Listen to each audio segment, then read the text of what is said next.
Ko rike hufanga moa I he talamalo e whanua, ka o mai ngahi tala whakatapu ko dope. O ku whaanga I he polokalamani ka e tae whainga maari e koe ni. Ke o atuai ai whakatala noa ki he kantidate whika nima, tonga tapu walu. Poas whanua mai heni I he whiawhini ke whakahoko ha whakatala noa ki ai. Whika oa ki pia mo e ngahi tau mua pia mo e kaweinga.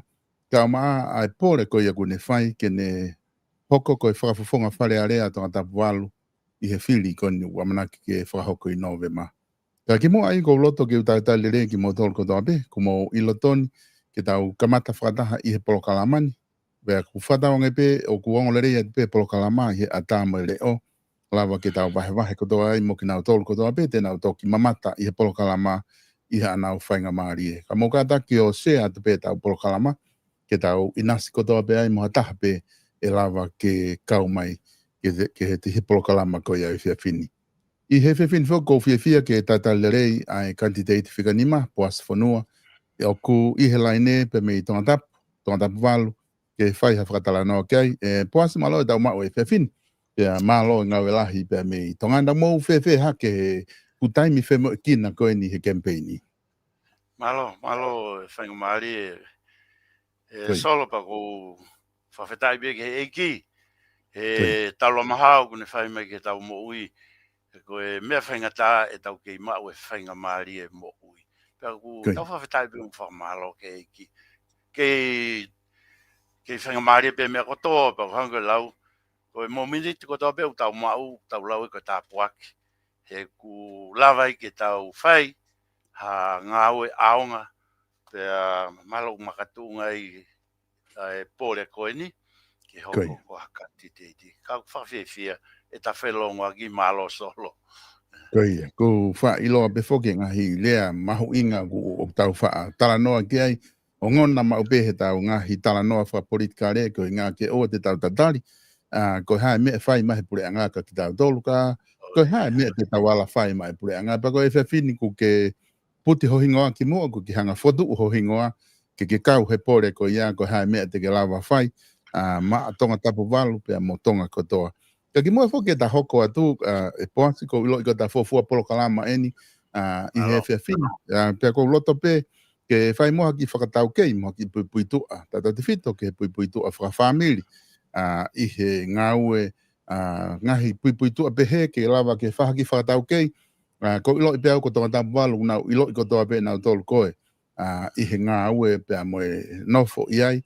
Ka ko hinga pe ko ai pe ai kakai te nau mamata i he polo kalama ko ke nau lave i koe ke oange pe hawhainga maari e tatau ka te ki nau tolu ke nau lava o mui lerei i he polo kalama ko ta whahau ko ka te o atu mua ka te koe ke paku mahu inga apito ke whahatala noa i he tūnga whakawhamiri ke pui tua whakawhamiri he aunga lahia ke tau whiha akia i he polo kalama ka te tuku atu ka te koe pos ke ta ki o mai moha pui tua. Malo apito ki mua ke hoko ate ta ki polo kalama solo ko manak mau pe ke fata ki lotu Koi, kau mai lau maari e ta take ta ki polo kalama malo. ta lotu e mau fatam fa malo e whainga maari o e whiawhi koen ko e fotutu he tangata ka koe whahoko ko e awhiona ia lau maari hi fomai toni iau i e amanak whahoko e polo kalama ko ni oua na whai ke whakaukau ka tuka e whiona ke lea e te au peka solo ke ne whai tonia mo e talaka pōpake o ne whai ka isi ko mau whamui e me. Amen. Ko e o kore pe e solo ke u whamalumalu atu e tala whakatapu koto pe o ke o ngana i e ngalu ea ka pe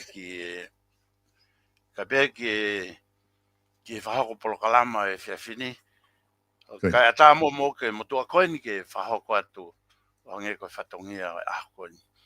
Ka ki mua ko loto pe ke ulau ia te ki fo i veesi, he koia le hulu katoa e ka veinga ngaue pe mo e pore o ko amanaki pa ko whima o ke whahoko kau ka hoko koe whafofonga. O ko loto ke tō me toi ka amati u e solo ua res tolu ono ke tolu hiva. O kulave heni pene uina na ki tala whire kau tohi koe whono. Ke nau whiu ia ka sisu, ko whē whono o ku mahu inga. Pero leanga sisu o tala ke te ia o ne pehe. Ke ofa, ke sihova, ko ho o tua. Urakia, ofa ke sihova ko tua. Ake ho lau maari e kotoa, moui kotoa, pe moho loto kotoa. I he foi ulaki whono ia, na ne tala, ulaki whono ia. Pako e whono lewa hono ua, ai koe whekau no wana ni talanga lewa ke ofa ki ho kaunga api o hange pe koko. Ko uhinga koe ai tala pōpoaki koe a sisu, ke mahino ka te tau tolu i he tau whanonga, ko ia wana mea kotoa pe universi. O au ka te tau tolu, he na hifo pe kia, o ne o mea whainga maria ka te tau tolu, ke tau maua e mo i tangata ua, ke tau ofa ke o tau kaunga api, o ta taupe mo koe. Ka pau te ke whakaukau ke whaiha mea ko kaunga api, te ke fua lewa ia, pe te ke tarina i pe kai. Pe aku no foe whakaukau koe o ka veinga, sia te wholau, pole whatongia ke hoko koe whafofonga, ke mua pe o tua he mea ko toa pe, pe ke ofa ke o kaunga api, o hange pe ko ofa ka koe. Ko i uhinga aini, koe whekau ruaki, me whekau ua, he ke sisia e tau woko sio kita, mo palo parema. Pene pe lewa solo ko loto pe ke u tala no hango, koe whiu ina ke o mai, ki he pui tua e motua koe ni. Koe motua koe ni, ko hingoa, ko poas whonua, koe whanau tampe awai ni, pe te watu pe hango koe asi koe he ta polo kalama ko fika koe i e whiri koe fika nima pe ko whiri whafonga a wahenga toka tapu walo ko anga koe o na whanau i awia ai koe kua matua koe whewhine ko arepina na ui peko arepina havea pako hingoa taha arepina taione. Pea koe ku tangata eki, ko so saia whonua. Koe mea kou hao o mahino heni, kou whine eki, koe hao mei utui.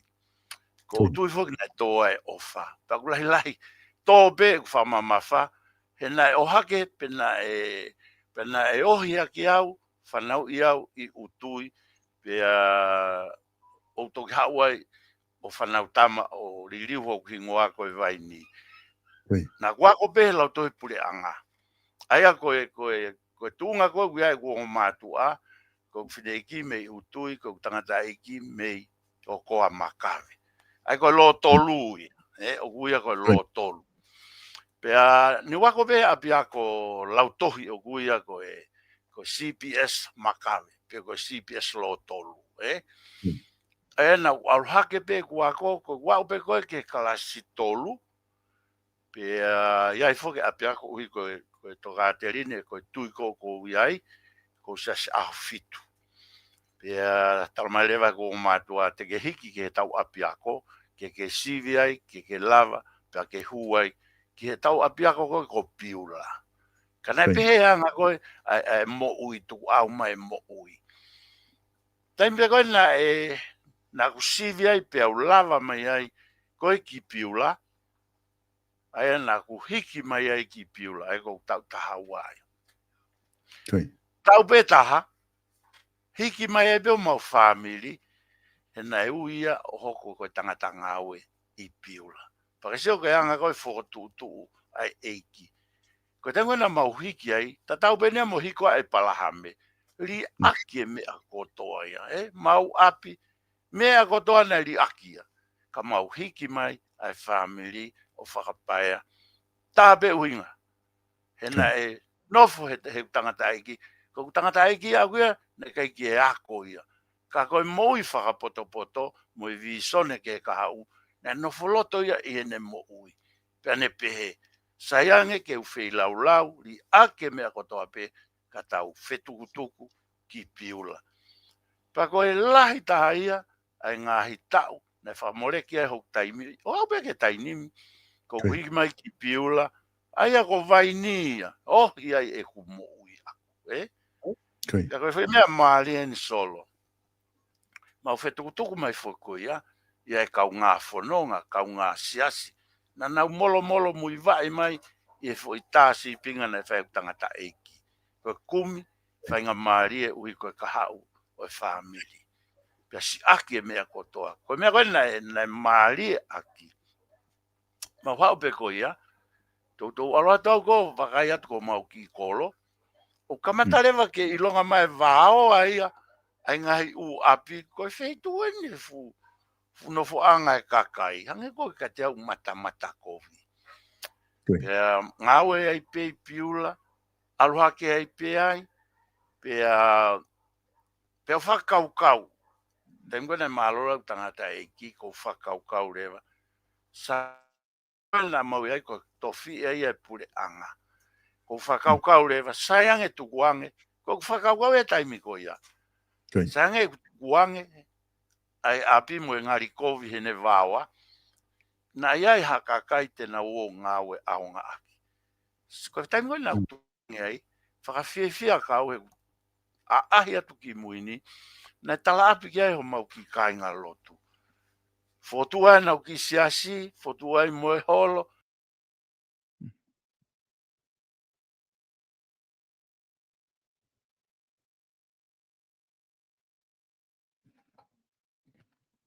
Mau ka taki pe koe ki i drop down e interneti pe mei vaini o wisi ai i loto ko ia ai kantiteti a poasi ka tau ki taimi pe ko inga he ko tui te log in i mai pe a poas i he taimi ko ia e connect ai e interneti ka taha whakeni ai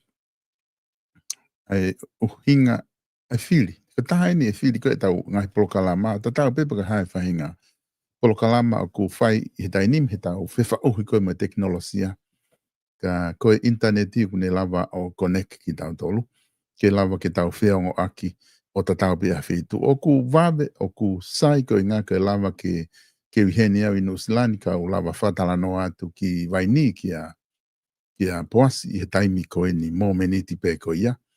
Ka kono palapare maa pe ka taimi pe ko ku ita interneti ka taimi a ku palapare mai ai fitu taki. Ka mo ka takpe ka ki whenga nge ko tui o ku whenga maa poasi i he line telefoni. Ku kai ki ilo i ka hae ai palapare maa ko hoko ki ai. Ka mo ki taimi mo ka ki ta e pēha ki whiwhas i he taimi koe ni. Ka ki huki he tawhaki o whenga ke whakatara noa ka poasi koe hae ai palapare maa ko hoko ke hoko atu aki e tau polokalama.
Kani ko ke ilotonu ke lele pe live da ni mi pase bonga to pe.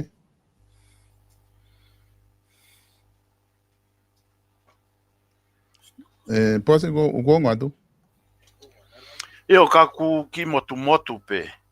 Wongo mai pe ka motu. Kai. Ke o ku bonga le mai pe ki he tafaki ko ni ko tu mahal ko pala ma pe me internet he tafaki ko. E o tu la ki ai. Ka ku ongo le nei mai pe ia ku ore a ku o ku lava pe ke ongo le nei mai. Se ka ki te whenga ka huat pe lava he telefoni pa tala whanonga tau ai. Kai.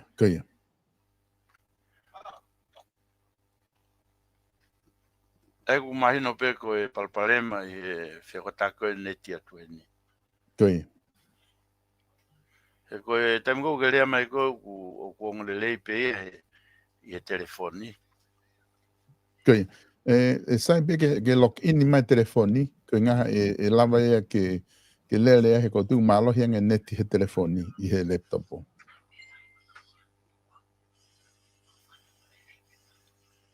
Ia koe una whanongolele no to he telefoni. Koia.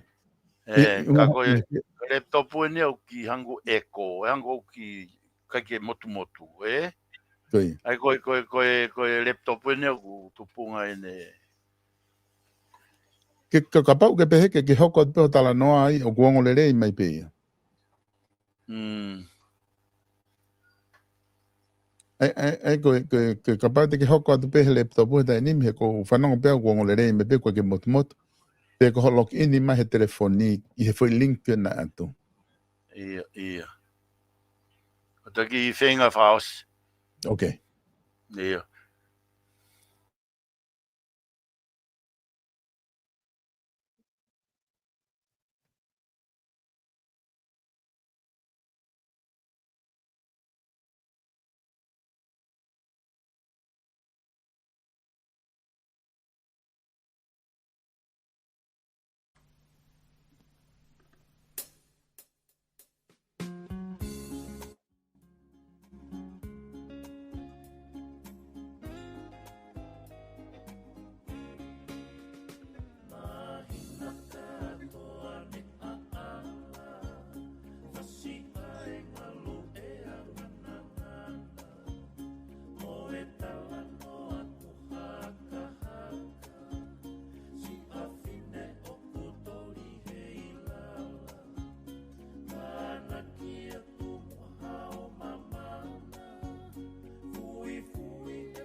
Ongolele.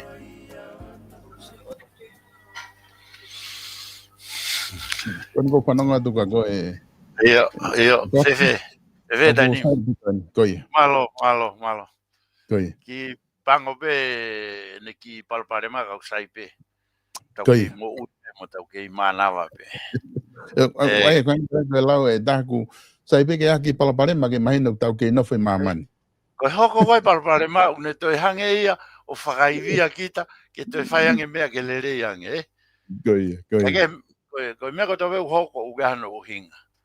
Pa te tau tokilo e tau tolu ki mui. Kau ki hoko tau solo he tapolo kalama. Uina toi humai e palparema pa toi hoko. Na kulave foki ai uhinga koe na tukuange ai koe sio aku ki he kaha u hene palaku ke kolo. Ka pau na umau e whakaukau koe hangi koe he tainimi. O sio, ai na sio he kai tue whaha foki. Koe whai whakaukau ia.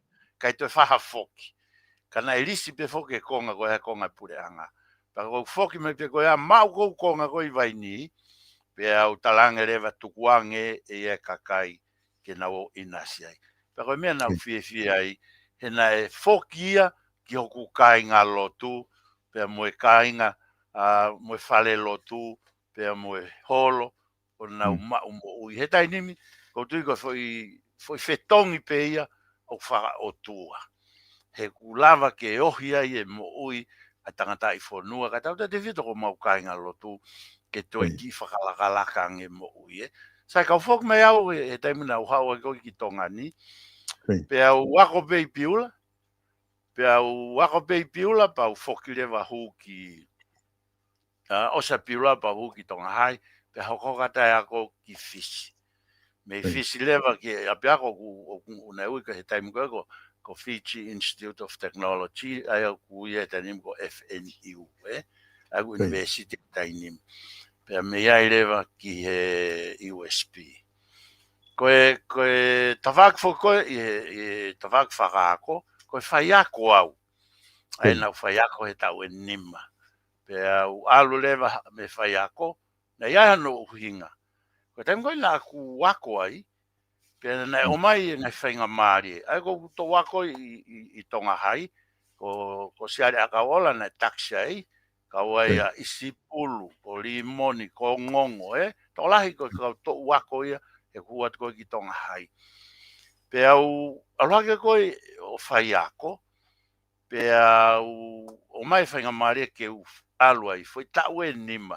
O se tau nima te alo hoko atu. Pea au ki aia, talamai ki taimi, o se e complete pe ne ufai u condition o mai tome to ki taimi pea taimi ko na pe maru sai ke kume a aleva talange u tangata eiki ko o simari tuange au ke tau ataina na talango fua pe ke ne tutu ni pea loto leva tangata eiki ke u alu so ke alu ko aku tuange me ko to pe na sai au he alu he tafako engineer.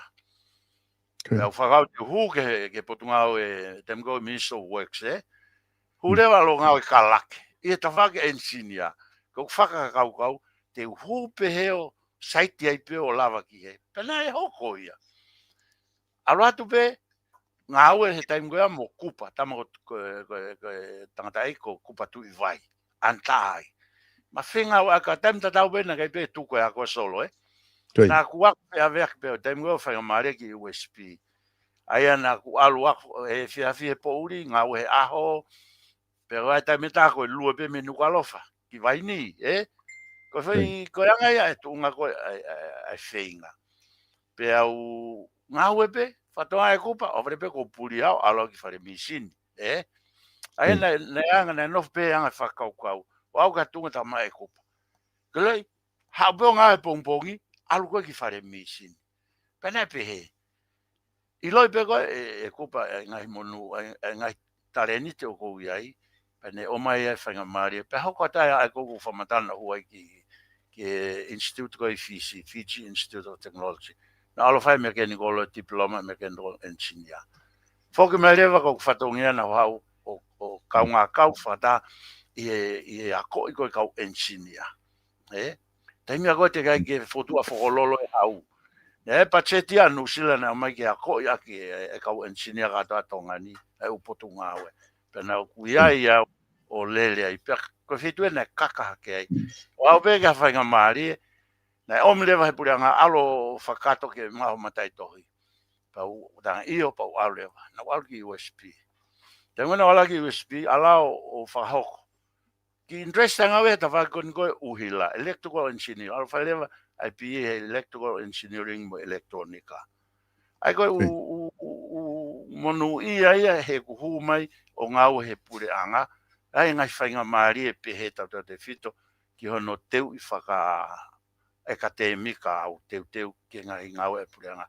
Na kai ngata pe ai, na avea ta whakilanga, na avea he ta whaki he hala. Ai koe tū koe ni, katoa u ngau e na ave au ki ai pa te toki lave pe ana ina ke to la ka koe anga e tu au ko fe mia koe na hau ka te au ai pore na walu pe ako ko wi na walu he scholarship na ke ne lava e ia o whakapa anga ke ave o family pa ko fe la me o family me api wai ki whanau fe la o he ako ka ke e tatake e ki na alu pe o au ka ko meni ko fe lave ke e solo ko tengo na e wai pe o mai hanga ngahi ngau e ke ufai na e nofo tape I he taumua ke hake ki e pulelele na fe paki au pitau mo ka taki o na hanga whakahuhu mai ai pule kovi pe au pe ke tunga I kai ke na hanga o respect e ku mea ko tu ki ai pe au resign au he na yanga pe na hau ko ia pa fe malewa he World Bank ke fotu ai tafaki ki he langa building department ka ko pau ke fau e lao whao mohono tu uni. Pea ko ngau e lahi ana e whai, pea mo tō taha consulting kono whao, a National Building Code, ai ko tonga National Building Code. Ke whaka papaui o comply e langa, ui hana i mahu e pengia, ke meet, ke comply, ke standard, ui ko tunga ko tau e a wha, Sai, i lava pe ko ia, pena e whanofo au ke uhanga tongai. Nea o si whai e mea kotoa pe ia mau. Ka kana ia e palo prarema solo. E mgo whahoko e ngā we, pea toi takai hake kau tama pe ia, o nau hori pe nau tolu, lo tonga e mau whenga fo tutu fo ke comply, ke tutu ni, toi whangi, ai ni pe kou hoko, hua ke tawha aki, pea ilo i lewa mahau sai ke u, he kai ke lava o hoko ia. Pea u, kore le wau ke alo second man, tai mea nau alo ke panke pure o ngā ue ai. Pena nau kore mai, ke u foki mai, pea u talange. Le ange pe ke unofo he panke pure. Pa unofo he panke pure. Uai foi mea te talato he panke pure, na umawahe ai me ai. Na ia foi ngahi monu ia, kua pau ke monu ia ko ia kua pau ke ngau e koe foi tau e nima. Pea ke toki tai tolo ke u benefiti. Ko fe tau wha ko ilo iai, na kai ke whamatala mai foi benefiti a ko ia. E toki tai tolo pe koe, ka pau te ke au toki tau e nima. Ko tau e whaai.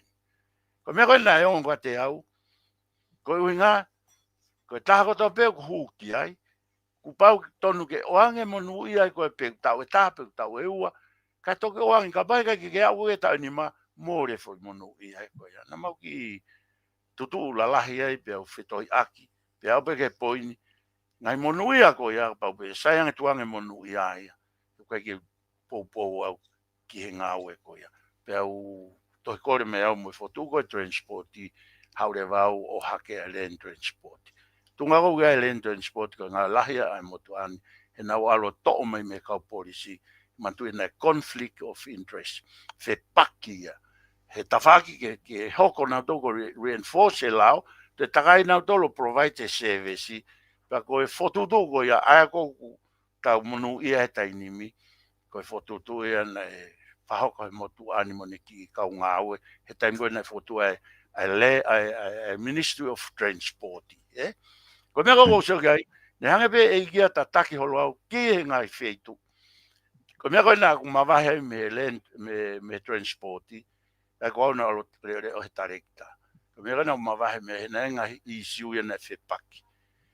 Koe ngā ue koe, fe ma o hore pe koe ngai fo i ngā ue ia, hala ke fou he procurement, pe na hori ke mau whakam oni ai. Kai ke utari au. Pe au ngoi au ke kumo ui, te umate au. Ui ngā he ku fe paki au mo konsenisi, pe au resign ai pe au. Ke te au nei lakangu aloa ko ewa i uta, ea moko. Pe no molo e mo ui. Pa ko mea ko enjoy ai. Sai, ko mea ko mahino ka te au, hoko koe fo i whiri koe ni. Pe ko mea nei whai tūtuni, ai fo i mea ua la lahi solo, na ne hanga pore ia i au. Ulo aki, o whakapuku pe tau mo ui he taimu tau lau funga waka ai, Pakai ke tau te tokanga kita ke u funga waka koe. Hange he mea koe ni o talamai ka te au, na hifwa si suia na ikai ke hau ia lau funga waka. Na hawa si suia ne holoke awahe, ki he taha kotoa pe o kune whema o hatokoni. Hange pore uraki ko ia o ulawai. Na ku kamata aluholo he ngahi siasi. Ui ngā ku lava lewa kia te au, ke ulava o holoke awahe ke lau siasi. Ka na ku lau pe au, ta tau kotoa pe. Koe whamau koe alukilangi, koe o tua toko taha pe ia. Koe ua ki lewa e pole sol. Na hange ku hiki holo, i he ngahi palopare ma, pe au hori ke uhola. Koe hangai whakaukau e toko la. Kia ke te au he tainimi, na hange he o tua awea ua ko i holo, ke au ke atunga, ke u make a decision, tu, hange ko ke lau, tu mau i he totonu. Pau mone lau koe, siasio tonga, tau sio ngai mea uhoka e ahoni, koe ke te aonga ke tau vei ua. Pa koe ui ngai, na foki mai au sola, e solo o toko ni ai pule lelei. Pena ke whatonga ina e uai foi timi o mau poupou ai pule lelei. Ke hake ki e pule lelei. Pea ko ua petai nimi. Ko e toenga ai ngahi tawhaki ki heke, ko mea peo no whai e mo ui ako. Ko e pule lelei, pe ko e pule kovi. Ai ko e pule lelei, ko e ulunganga ia, pe ko e otua ia, ko e ulunganga ia otua. Ta koe lewa no nau nau, na e whokotu, i he sino koe ni, koe otua ke takimua, he koe pule lelei, koe nau nau ia otua. Pa mauhanga, pe hanga lewa o whotu e ngai fo i, tau pe ngai nau nau koe pule lelei solo. Pe aku whai akia koe mea ko loto lahi ai, ke mau he kakai e mama koe ni, te waki e whiri hange koe tō wholowhola nea whio. Tau whiri whakapoto poto.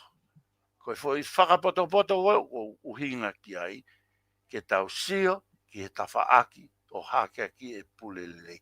Ta te ulawe ki ai, foi mea fitu solo. Koe fitu koe ni, o neanga o kano kato, ai lau marie, pe koe nau nau ia pule lelei. Ulu aki, koe mea koe o gui koe accountability. Pe koe whetauhi aki, Ie uhinga, ka pau e o atu ha mea ka koe, te ke whafoki mai, ai kou whai e whetō aki, o atu e paanga, ka ke o mai e koe risiti mo e whakamatala, koe mea ia, o whia mau ia koe nau nau e o tua. Koe ua, koe transparency, koe atakitua, Taunga ko tō pe, ka pau e atakitua, e whe maria aki, he kutauhanga, o siofe e atakitua. Tolu lewa, koe whamau totonu, ke tatau e whamau. Whamau, penau whiawhia he na mau taui. Na iai, na kai ke oange whainga maria koe ni, koe kau hou eki, ka kuaha mea unau whihi ai, o alau penau tolu ke huki whalearea. Ka pau waha keisi, mo fua peia. Koe tau tolu koe kakai, kau kandidati ki he kakai, na e sivi ia, pe toki huu. Ahoni, tatau e lau. Ki huu ki loto, tatau pe kakai, pe moe hou eiki. Upau ke apply e foi lau e a koe. Tako mea ko whiawhia ai. Koe whamau totonu, kau e he mea ko loto ke tau kawe. O kiai si whamiri, si kakai, o ku whaingata ia, koe whamau totonu. O ai he whanki lao. Wai ngahi lao he tai nimu koe ki. Te watu ki lao pe. E hu mai koe ne totonu e tangata sola. E solo, Ko tongani, na asfotu whanau nau pe ki tau tolu he otua. Ke tau tui, hou eiki mo e kakai, ke tau whetau hiaki. Ka pate tau whetau hiaki, e lau maari e mo oni mo totonu. O flow le leipe, te tau mai whakaapa, te tau mau ulunganga koe whaka otua, ofa, Nau whiawhia he kumatake taki polokalama, ai lili mai ofa. He ne hange ea highlight, ai fui ka venga o kou hake aki e pule lelei, pe mo ofa ke kaunga api, Sai, koe whamau tonu solo o ku uhinga peheni. Pe to lahi, ko tongani fok o kuohi ake whanau, pe a kuanga ki ai, ke pure pe tamai, koe taki, koe whae, ke na whengau aki mo tamai, pe koe whanau ke nau whakaongo. Hau e totonu e tangata, malohi ange pure e whanau. Ka pe atu pe whanau ia, o whahaki ke mawhai, o ngahi kovi koe, mo hane tutuni koe, o sia. Awe ko ngā popula, ka koe ne kovi ana. Tau sia ta whakitangari o lelei, kono kovi eni. Ko taim ko foki mai o se movete familia. Ko movete koe family, ko impact lahia, i he whonua. He ku movete tamai, movete whae, movete whanau koe ke ilo. Sio ke whanki ume eia, o ku mahu ingai, ke tau sio ke whamau to tonu. Koe whai to tonu. Ai koe nima, whai to tonu. Te mau e mo i whai to tonu, ke huki loto. Koe ono, o kwhia mau, ai vahe tau. Te uki tatsia te poini koe ni. Ke te talawe he prokalama hoko mai, ai mahu inga koe, ke tau sio ke tafe ai toko ni mei o lunga o hifo au, ke kainga masiwa. He koe peseti lahi tā o i masiva uno fo he waunoa ke hiva noa. Ko ki kakai o tu maria uno pe pesete hongo fulu ki o lunga. Pe toi si ian. Ka koe uhinga ia ai tau mua o ko viritaki ai ka fai pesete waunoa ko informal le volo kone kakai.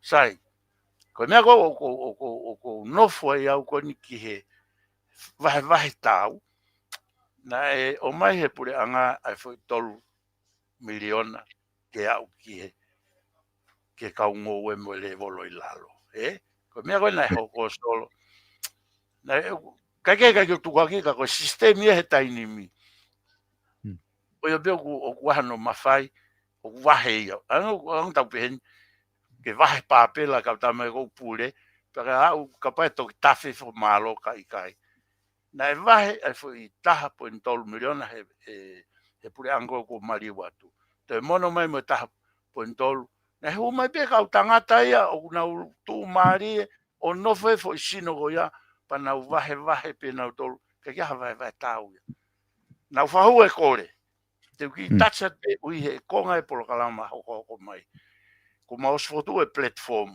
ko na gai uinga foto e platform ia ko ni ko fili fare area na sionia ko fatongia ke tonia ai masiva ko fai platform go ni na fau ke fenga o ke foi platform go ni mo pure anga e me falao a hifa togonia flope me olunga ki lalo pe na fa foi poate ke na fenga mo pure anga olunga pe ai foi sino ai ki foi sino ai ko operation fapanga toinga e volunteer hifo me foi sino ko ya ai poate alu ke vahenga na mo vai leva ke u vahenga fa vai hake vai loto vai kolo vai hifo fili na komiti fili mo foi sino executive ai o se pego ya hifo ke ngai kolo fili leva ngai kolo e na foi komiti ko executive ngai kolo pe a whakakau leva mo whanki kurupu ko family o au peke whafoi tui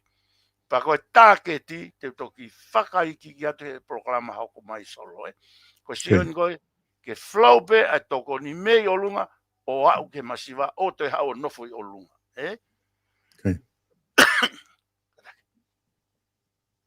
o atu hao nofo i o lunga ka lava flow o hange koe ka venga ngawe ke toko ni ai masiva pe aku o si tukuange ngā hi kore o alu ke u haikomu o au ke FAO fere u feitu mo u tokoni tata de fitu ke pure anga ko foi platform ia une hanga teke ia iau alu be akahe foi pulu ke au o hu pe tatao tatao pe ke hu ai ko foi platform ia ko ilo he ko foi platform ia solo tene hake ia whaka ai e kakai ke tuhake o ngau e whanua hange koe ni Teke ilo teke ngawe, tawhatata he koe whai Tonga National Farmers Federation ni, koe whai sino uno whatahia ke tau tai, ngoue mo whangamonu manu.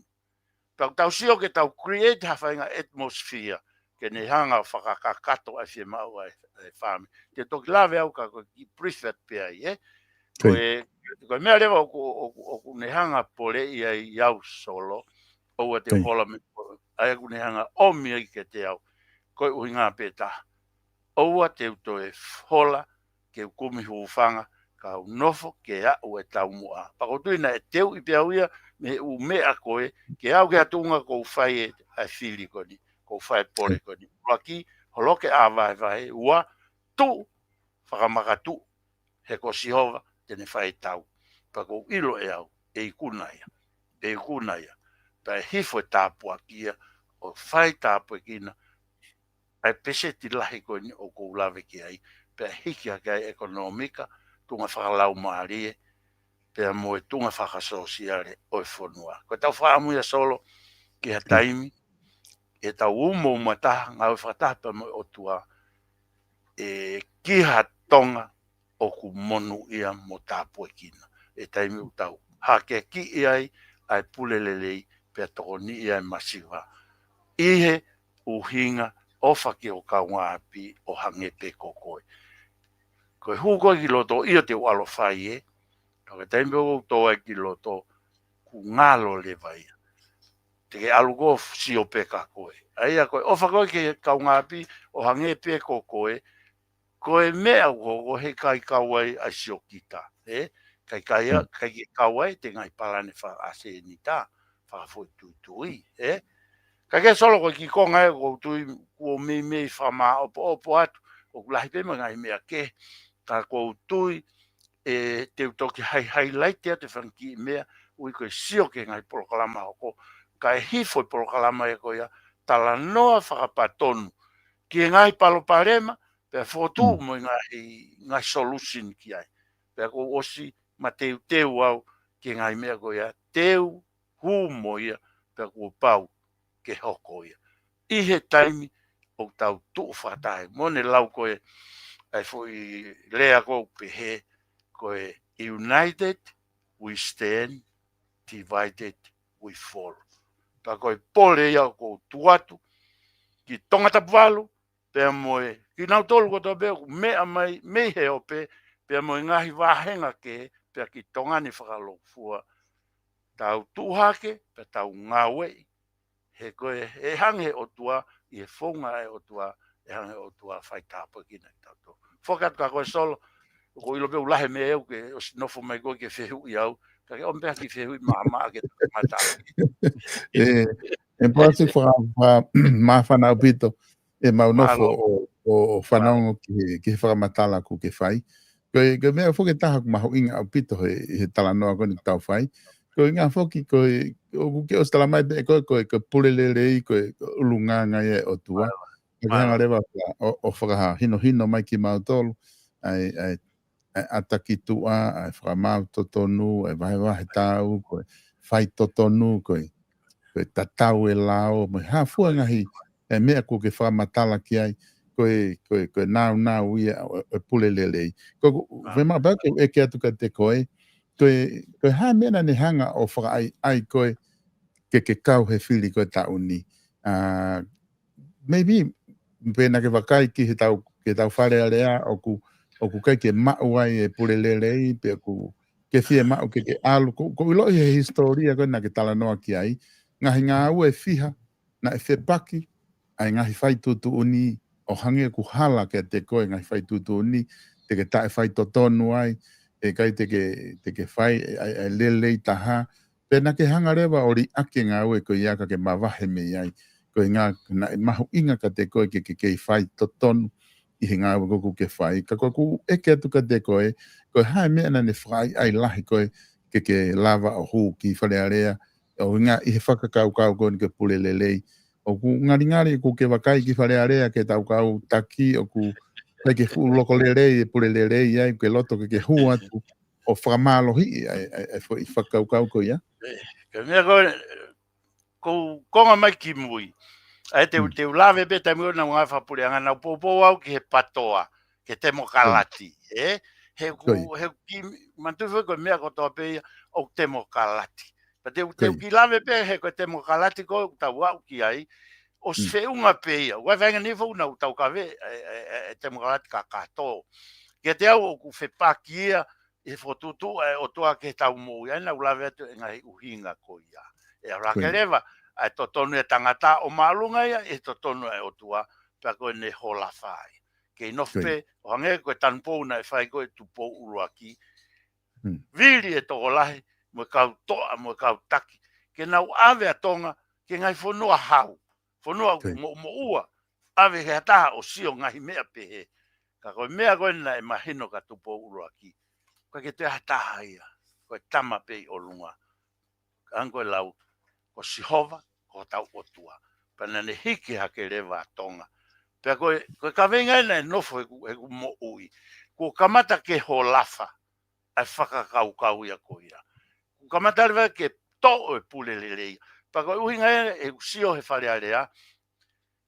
Koe ope ki loto, koe whawheki i he mea noa ia.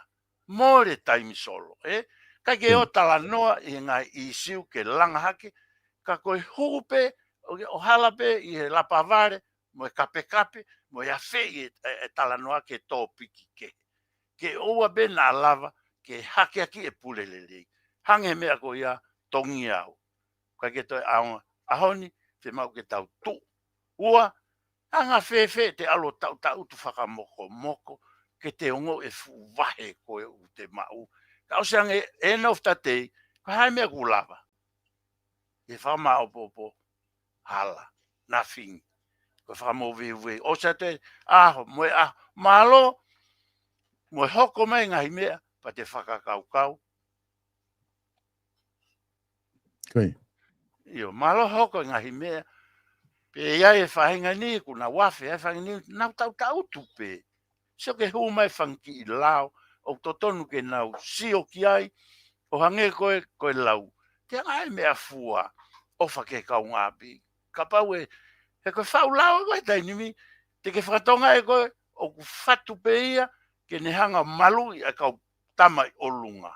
Lahe lao, te toki lawe, hoka te tapolo kalama, ke tau sio, ke whakapapau I o ku mo oni me e koe, ni koe koe tala noa, tau pehe koe whananga, koe whanong, koe mea ku hoko. Pa te tauhanga rewa fua he mea fua koe ni koe, e nau koe pulelelei, he koe whakaosi koe pulelelei solo te utalatu, o whamau agia e mea kui koe ola, Koe. te tauhanga whai e ngawe kotoa pe, tau pehe koe tama, uifo ko umalae, hang koe whare langa whare, Koe. te ke langa koe whare, o sika te hanga whakama opo, pe o ku whare, pe ku whare tonga, pe ku pare, pe koe laisima, ka pau e hoko, o comply ki he ngawe kotoa pe, e mahino ka koe, o whawhawhai whare koe, he comply pe kua uia ke tunga, o ku ke whakamu ia. Peka latu ia, o kuange koe langa whare kau tama, o peo ai vai ua, pa osko ia, pa hola ia. Koe pulelelei na ia pe ikai. Koe ne talamai he mea fua, koe pule kovi ia, Tau sio ki ngai mea nai hoko, pa koe tau ia, a ka venga e taha. Ua, e solo, mea koe koe, ki fo I sino koe koe, whilawe, na mau os whakataha foku me kau minista. I he mea koe koe tala noa ki e ke whaivia, ai masiva. Kau ke pare mia na mau whakataha. Na kuhanga mono I ngai whihu. Ko whihu na mono na peheni. Whewhe, ui koe langa ngawe koe ni. Whewhe ke o mai he pule anga, rui sevi. O mai mo ki whare koe nau tui popua, ke tu ia he wahenga. Koe konga ia e propertia e pule anga. O rat lewa fo I komiti, o ngawe aki, ki he nau whakataha, ki he nahi ngawe kono develop e wahenga. La kange ia he ne nofo ana, I he nofo e whanga kuma, whanga monga. Tau satu lewa ki ai, ka pau e unu mai, koe hunga lahia ko teke ai ke hu ki loto. He ko whotutu, koe parody ke langa hawhare peki, ke au ke he sepi mea kotoa pe. Pe lava whaka ahu, lava wa o container taha ua tolu, whatatau ke timani mei muri, ka whai he kau ngowe, whatatau ke whe mau whakamahina, ka vai. Koe whonga se aina au pehente u, te uki lave solo e rewa, o ki afe mai. Koe whonga se aina, te nau vahe pe, ka pau ke silipa ata pe koe. Te ke provide ka toa silipa, ko koe te ke silipa, ka koe be foi makapu. Ka foi makapu ko ia, oua na ke whalakai, ka nau whea au pe ai. Te ke moui pe koe he silipa, moi mea ke he, tamaya koe ka papulu pe koe pe koe alu e vala, pe koe ha mea kai e whahe tama koe, o nau taktaha nofo pe he. Te nau whe ngau aki pe nau toluia, pe te nau ilo. Hange koe ni, ka pau te ke ngoue, pe ke pe te uawe u container, toko tolu, he mahina koe ni, container manioke. Tō he kautama e koe ni, manioke ia, nofo kautama koe ke container hoko, vahe pe he, tō whakapolo kalama. Pe te ke ilo, he kai waste, aho kakawa. Nā ku whanonga solo, nā ku lawe, nā ku whanonga atu, ko ki fo manatu meria nia solo. Tem nau ke ngau e ai, ko ki ngowe, o te taha manioke, o te taha talo. Whawhiunga be, ke whono ai kulu, au ki whamiri. He nau whotu e ki kau taha ngowe. Pa nau ngowe bea whiunga ke ki kulo ko ki whamiri. Koe ori a ki solo koe, fo historia maari e ia, Kai. Na e fotu koe mau ki kautaha. Tai mia koe ko mo vete a to mololga ki hapalau ia. Pe alu ke private ma mafa au pito. Ko me na hoko na ai huo langa, huo speiti, huo lafalava, here pelu, mo ke tokoni ki he ngowe, e whahinga ni, Kana tutuni, mahina ko tō pete ke tōho ki ngowe. Pa koe ori a ki solo, ko mau ofisi, na mau ofisi pe lalo mango, hiki me lalo mango, lalo niu, kana mau whataka, ai koe wiki whaosi ko tō pe, oi mahina, ai koe tōna ki, ko mau alu e koe mau whataha, mo mau ahi ngowe. Mau whataha lewa he pō whalaite, mau luku mai lewa mau kiki, alu lewa konga komiti, ai mau fu umui uta. Ko ne abe bombongi mo alu ke fai ahi mo atle fai mau ki lotu fai mau whakataha o ska fuke mo umu solo foi manatu meri ko ahi wai si kau tangata ai kuna to tau ai o mai feedback ko ya me matua mo wifi o kakai ko ni ne ongo kau na tachi o kuloto ai fahinga lau mari ko he na mau alu mo dol solo ia lau mari ke fetoni aki mo tamua koloa e kulo ke ura ki fonu. Paka o vai, pe to alu ke ve ala ke mau hase niti, Ko whi ngau e koe na, osi ange koe whai tau koe ia, osi lape tangata ia, ngoe e whai te au e taha. Pe nau feedback mai, masi, lava pe whi au e whi mau e awe ke ve ala, mai se niti, lava e ka venga.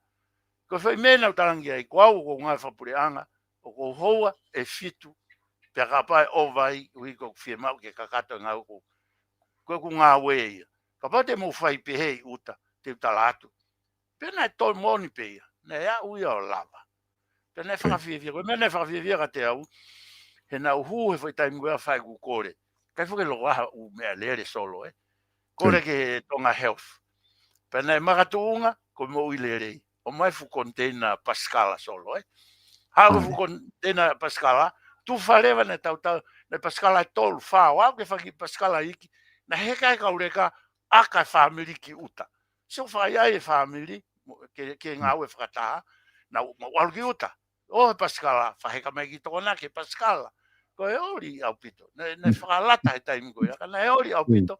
He na teimi au teke whē e solo. Ka kua wea na ungai whapure anga ko nau tōna e ngōwe. Pea mau e pia e lau maari e koe ia ke tokoni. Ka umea kātoko na ulawe kei na e palani. Na kei kia hamakatunga e te huo whiri. Tō ki hange e he mea koe ni o talamai kau. Te uhu ke a kahe foi pulu mo foki mai e kau ngoue ke tau unu whakataha mo popo mei muri. Ka pau te uhu. O gai ngai mea ke o kau noa wai. O whi mau ke involve e community, e kolo, e wahenga, whakaluku fua. Ka pau te tau ngai whakataha, moni koe e lave ane nai. United we stand, divided we fall. Pa te wate ki foi lau koe ni koe Albert Einstein solo, O be Albert Einstein, ta wako me kuo hili, ngā we aonga ke lolotonga, kiha ka hau monu ia, moe amanaki le rei kia ka hau monu ia. Taka foi quotation ko mai Albert Einstein, o te tau tuhi foi tatol, ai mea he kuo hili, tau lau e tatol monu ia ka kaina nau, le rei mai foi ama, ki kuonga ko ia. Sio tatol ka hae le rei taha, ngā we e tau tolu. Kiha tonga monu ia. Amanaki le rei kia kaha monu ia. Pakawinga i, mauhiki me o no folo e lalo akau, mauhiki me ni ki whare kalapu. O se mau foi kulupu solo. Pana uki au ko tō vanila mo e ahi solo. Ko foi project ko nina maa toko tolu noa. Ko mea koe nei hoko, ko sio ki taimi, pe ko taimi looloa ke kaha o family. Ka kai kona nau tui ki ai, toko taha ono. Puria e konga e me toko tolu noa. Ko nau tolu e no piki, pa ko whampe whanonga mai puria hain solo. Ko hinga lahi e ko ngai mea niko ko winga kai ko hugi loto. Nā ku kore ke puria anga. Uraki, i e whauka federation ni. Ko e ukolo koe ka tangata ngoe, ko tangata moni ai ngoe. Ke provide he puria anga, ko kore ke provide he pule anga ai pulo pula. Ko hanganaki ke kahau, ke tau fōu. Sai, to e kore ke o mai he pule anga o ton ke palau hui ko ngahi ngoe ana taketi konga ulaki fai he pule anga o mai pula mo palau toni e tangata ngo ka tama le rei tahani ko tongo ke na to ai lose konga no wa ke na honga provide ke teu e kere ka ala tangata ngo to ne fu maniok to ne fu talo to ai ngai ngoe ke teu wa ke pula tau fo ai le mo ki me ngau palau mo ke to ni ke ngau alo atu ya solo li mai a olunga ta mai ku hamo ya ko fe mena tacho ku loto ka ke na ulawe uhinga ko te waki ko teu e anga fe tal mai ko uhinga ko ka ke ha marketi ko ke mau export ko palani ne tala tu ke o mai ka to ke mau pula ta se o mai leva i lo kulupu e lava mau e timane o mai ta tok fai area ko ke ta fo ke pare market mo na fingi ko fe palani ne fai Good. ko fe mena yongo kau e mena ni hanga hokai o mafu hokai o mafu papu kong ka kuonga peni ke tau tuhak solo ko sio apa ka ke tau fai e mea ko ini faka ofai ko tau hako tupu he kuma e fai to ko na tapu fai ngofua ka ko ne tu ke ka ka pau he ka ke tau tuhak ke tau ngawe ngone la te tapu ke ki tafe ha pupuha tafe ko e pupuha ko ia te ongoi o te ou e mea ko ia ko mea ko ke o ko mauta e ha pupuha pe ane hange ai fai toko na tapu mono ave holo ai panga uri o ki kai ke upopo tainimi te mausio ko ngai fai toko he tainimi o tunga ko wesia i fai toko na tapu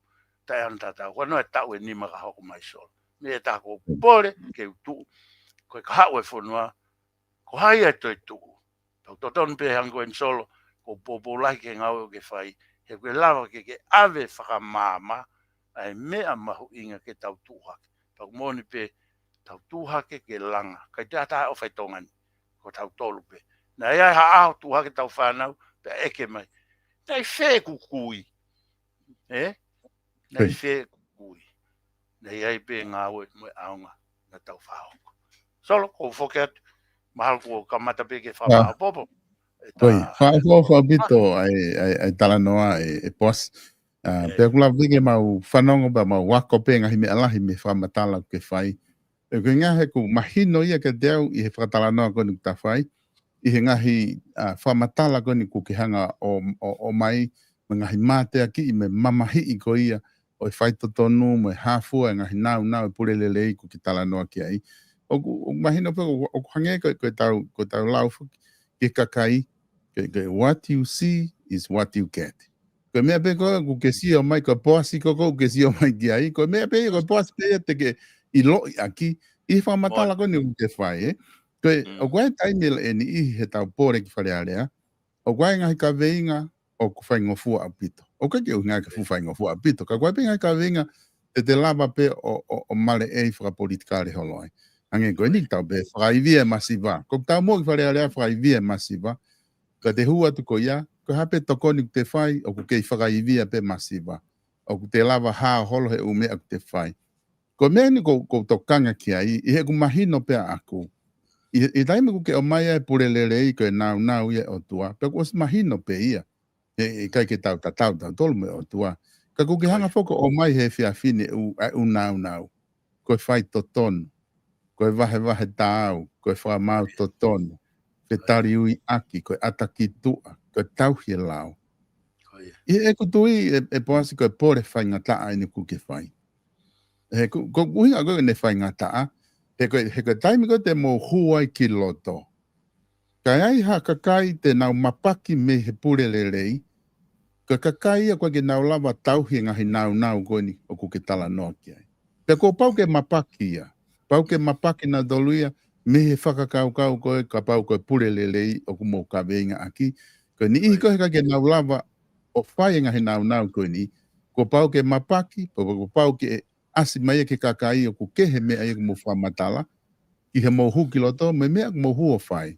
E ko mou tu ni ku pau ke whakatatau ke he lao. E koe hape ngai mea ko pau ke tari ui ke kakai, ko unga ko pehe ai o whainga tā, i he mau whakakau kau atu. Ka pau ko hataha ko hangi ko koe, ko ke mo ui aki pe koe mea koe ia, i he aha kotoa mo ngā ue, ko lava pe ke more ho ngā ue au ko inga koe ngahi ka veinga koe ni, pe ko tui au koe ko palapare mai ka koe, e palapare mai mahalu ia ka au, pe ko hataha ke, ka ke he paho koe koe palapare ma, ka te koe poas. Koe ngai ni ko loto ke o atu ka te koe, ke o mai wai taha guai ne whihui. Pea kuma oni te ia, kua pau ke tau tō ki whare area, pa tau tō ki tala noa ki hoko atu. Ka ko inga kone o mai whihui, ko mahu inga e bea ki honga atu ka te koe, ke sio ki ai. O kai ko whihui koe, ni koe whakau kau, ko whihui koe ni ko mai tō tango ni ko Brian Koloi. Ai kone whihui ni ta mai ekange ki heo kandidati, ka whiri ki whare area, o whiri ki kabineti, koe hae minista o kune whie mao, kātaki. Koe moni e whihu ia, pe au toi moni pe mo ngai whakaukau ia koe nā, he koe mea ia ku hoko, he kune, ai kou lavea i e toko lahi, ai ni kou tau ui koe koe whatau hosi, ai kou inga na kuri atu koe ta whaaki koe, ai pule lelei, he tatau ai peia, tatau ai pe koe hae la kanga ia, koe hu koe ai kakai, o nau mau e whahinga nau ko ia, e tatau ai peia, he ku pairoti, ai uhinga mo mea whaam ke huo lava. E kei tatau pe kauia, pe minista, pe i kai. Ka koe mea koe tau kawei, hange koe kawenga o kou whonoa aki, teu kei nofo pe au ki ai. Pa koe inga koe kutuwange ngai fo i whakaukau ke nau e pulelele, ke whai he kakai, ai whiri to tonu whakapoto. Mantui koe whiri e whaia e he kakai ai whainol ko haiku ki nau tolu. O ke ilo, ka pau e toko lahi pe a kakai u nau tau kawe e pulelelei. E kei tatau pe teke minista pe ha. Ka pakapau ko alu au ko whakakau ke tu maari ke mau e fo i mawhai. Pe kehe lewa tala noa ia. Ka venga ko alu au ki ai tatau pe te minista pe kai. Ka ko tawhaki koe o ko iai, ko tawhaki koe ki engineer. Ai ko mechanical, ko elektronika, o ko toe mau pe mo uhila. Ai ko mechanical uhila. Pa mo tawhaki nau ki he langa, nau ki halapure anga. Nei, tanai teu pe au ia, i ngai whetu ko ia, pa inga nau nofu ai au tongani. Teu mau pe mo ui tongani, pe uluaki, he nai whakamoleki e tuku hau i he kumo ui. Na e ai whainga maria ke hoko atu au ki ngahi le volo o lunga. Pe au talanoa le mo ku whamiri, fulahe ku alu, tua ngea ke whanau. Ko whanau una mui me na tolu i ta whak. Wa whanau na alto malai koe o e metikolo. Wa whanau alu na toi malai koe ngoe o engineer. Mui me wala i PE he electrical mo electronic. Pa wa whanau ia, o na alu na tolu ia, i malai ia, o na usai ia pia. Aia ko ku uinga, ko whanau, na toko fitu, toko whawhewhine, pe toko tolu tangata. Ai ka toi pe toko ua ke nau mau family. Toi ngau nau si mau family. Pe koe mea koko whia ai, he kunau alu pe, mui whainga lau maari, nofo pe ke ta whaki kou lelei. Pa koe ngina nau o atu ai solo, ai mahu inga, o nau e pule lelei, ko tau tolu ia te tau whai sivi e tamako ia. Ka kualo atu ia pe wanga pehe ia, hau hoko pe tua, o te tuku i loto, ka pate tau mai whainga nau whainga lau maria ko ia, se mau ke piutapu ia, he generation ni. Ka ua ai e mea koi mono, anta teipolo, Koi foi lau maria ia, na hoko solo, tiu talatu, na taha e ku ki o whewhine ai e ngai mea pehe, ange ngai pantolo lala, kana kai hau tala mai kau na kai kene tari.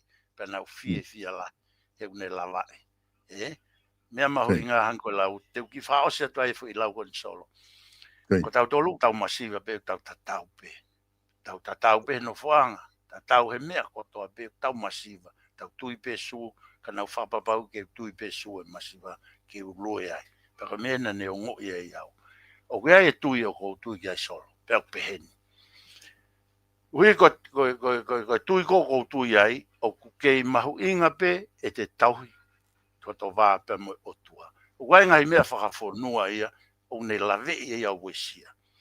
Na wau ke kalapu kawatonga. Whaingata ia au uinga, he koe mea ia o koe ke wanga au kia ke whetu ko ia. Pea taim koe na e talamai, taimen tau ki luku ai. Na kai ke luku au, na kai ke utari e au, na tuwangi pe e au, na whakalongolongo ia. Ka oloto ke whaha i e tunga koe ni. O ko masiva pe au, o hange pe ko moutoro. Hange pe koe masiva. Pea ua, o pe kakai o wahaku paanga. Pea huinga ko alu koe paanga i kai. O kai ke tau mua pehe au. Ua, ko whawapalahi ai runga ngā whawhonua. Ka whepakia mo tui ako. Ke o atu, ui he kai ke tui au, ke he o au ko ia. Koe kawatonga au whepakia mo tui. Pea koe mea le wani hoko, nei hu mai toko taha koe o talamai ke ki oangi ui koe kawa. Ko talanga ngā tonu peki ai.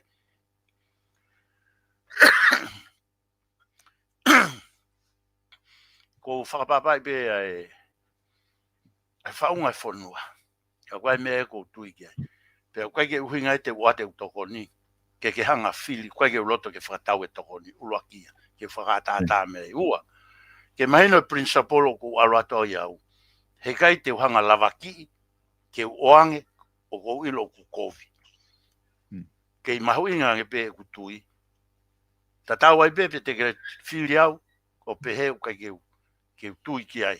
Ka pau ke pehe kou kai ke aunga uina ke whaka kaukau ke o atu ka ke whiri. Ke te au, ka pau koe uhinga ia, kai ke popo e au ki ai. Koe principal ko tu aki. Koe hae mea ke tui aki. He ka pau te ke whai pehe i tua hai. Te ke alberto e whai pehe pe i loto.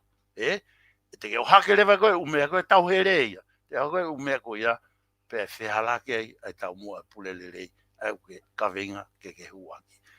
Kia te au, whakatata mea koe, he kai ke wataha paanga. He kai ke wataha umea koe ia.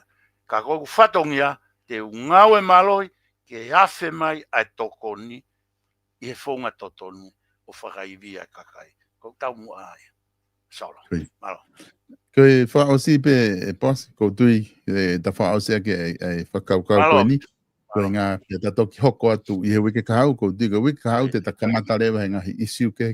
Koi. Te tahau ke local government, Koi, tahau ke local government. Lere. Pehe ke tau tunga wha ekonomika, mga mea pehe tatoki lere ai. Kau whaosa ke ai whakaukau koe ni na uto o mai mi he ke whakamatala kau tangoto o manatui. Na e whaifuke e tāpuni koe wharearea he ahoni. Pea, kuke, ilo i peo pau mea i pehe kakai whanua, koe nai hua pure anga koe ni lolotonga, na nau taha i he whakakaukau koe pure lelei. Pena nau hanga o ngā ue ake pure lelei, me he aha ulaki na nau huai o au ke ahoni. Pea ele pea alo au ke whiri. Koe konga en he tō wholofola, taim koe nai whakamaloa e tō wholofola koe ne a whio, ai tu i a tonga ki he kau no pere, kau whafofonga kakai, moi pure anga.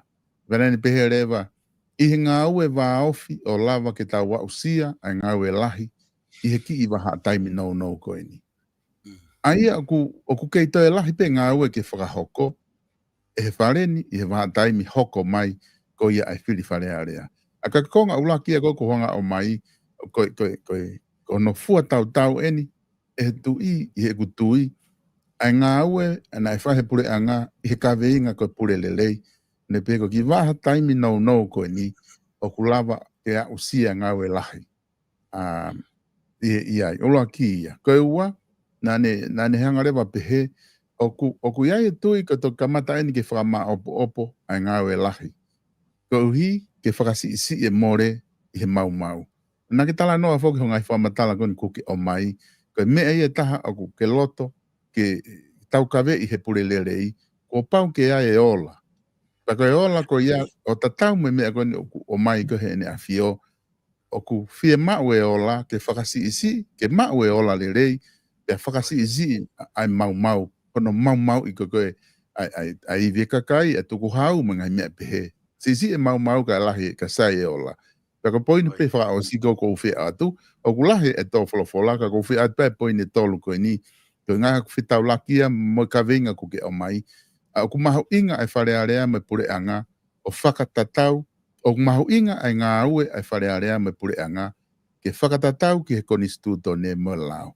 Nā ke tala noa mahe pure le rei, ke pure le rei, ke tatau e lao, ke pure lao. Ai ko ngahi ka vei ngai ni o ku ke hanga o mai ke wha mo ho campaigni.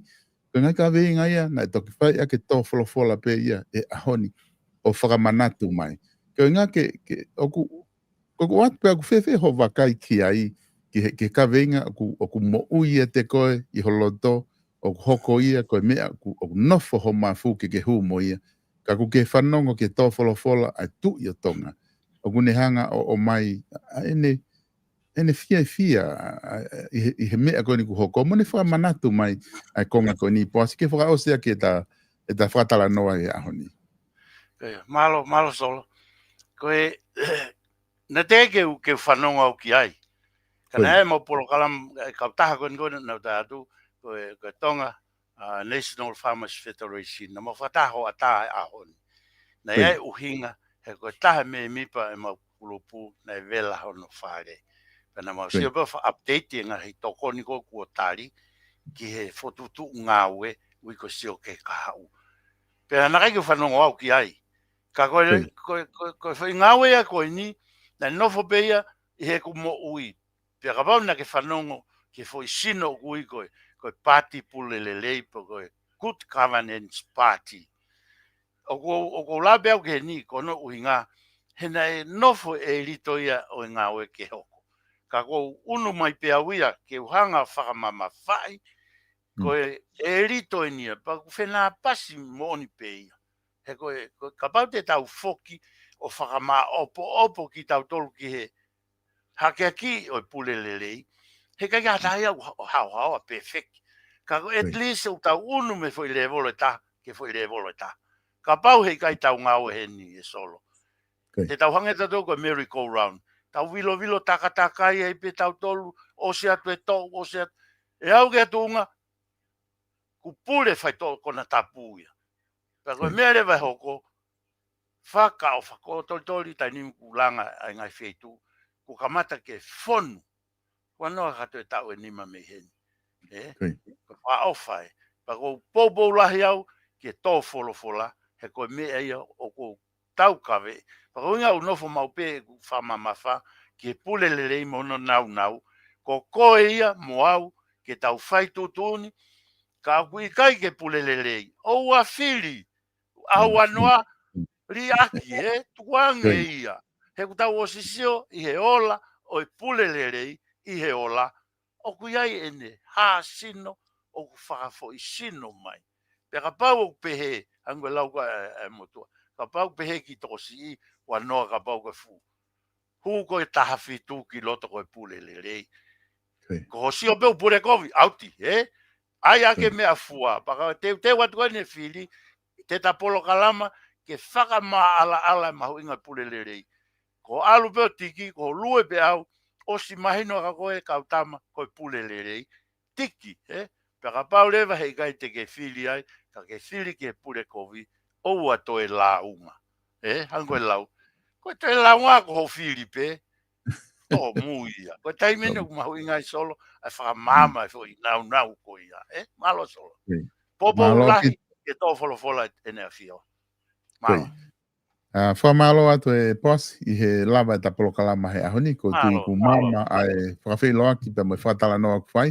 Pea ku kamata ke ta hulu mai aki ai ka veinga koia o ku ke to ke hu moi ki whare area i he whiri whare area ko o ku te dewa ke whahoko ko no hake aki e purelelei pe toko ni e masiva. Ai ka veinga ku ke o mai. Pea ku whamalo lahi atu te toki hoko atu pe i he wiki tahau, i he aho to plelulu, mahalo ke na ke o mai te ta polokalama he hongfulu pong. Hongfulu. Aho to plelulu, ka usai be te notice atu pe ke ngā ke ilo he kakai koia, kuna mui mai i ho o polokalama, ka e taimi koe te ta polokalama, ko ngā ko FIAFI o ku launch ia i ho o campaigni i vaini, pea ku mahu ingi te ta polokalama he hongfulu pong, ka lava ke ata ho o polokalama. Ka ko whamalo la hiatu he lava ta polokalama he whiawhini. Kata toki sio I he wike ka hau poasi pa motala manu atu ki he campaign ku whakoko. Ia. Solo kau ki whai bea ki lot whaos ke ke taki polokalama malo e. E mau whaftai whamalo I he hoa koeni. Mau whamalo at pe e tataki a whiona. Hai, mea na mau tāno ke eiki. Ua na tuangea ke koe mau whakaukau. Ka koe palani pe a whiona. Kau koe a solo, te pe ke toenga. O whanonga ka umau eki. Moi pore taki u whai. Ua na whai ke ku whakaukau ka tuange. E lau maari a whiona. He mea koto pe o whahoko. Ke whai o whatatau pe me whinangala a whiona. Whamore more ia eki e tono no koto pe. Pe e lotu I hua whasisu ka lai skoma whamori. Amen. Amen. O ku whamalo atu ka tiki mutolu koto pe o ku mo mea mai ke polokalama koia. Pea mo poasi. Whanua koe kantidate whikanima tonga tapu walu. E hake aki e purelelei pea tokoni e masiva. Kei ki ngā tai koe ki ngālo e te au ke u whahoko atu e whamalo lai. I whamili koia ku mo hanga sponsor e polokalama koe ni. Ke mangawe aki ai polokalama koe ni pea me he wike koe ni ngahe wike koe ni uktoe o kaua e whiawhini. O whamalo ala he ki mo tolu lava o ke mo whahoko e tokoni ko ia. Ke lava whahoko e polokalama ko ia. Pea mo e kantiteiti. Whamalo ala hea tuka tiki mo tolu ka mo pouria. Tau toki whelongo aki I he taimi ka hoko mai.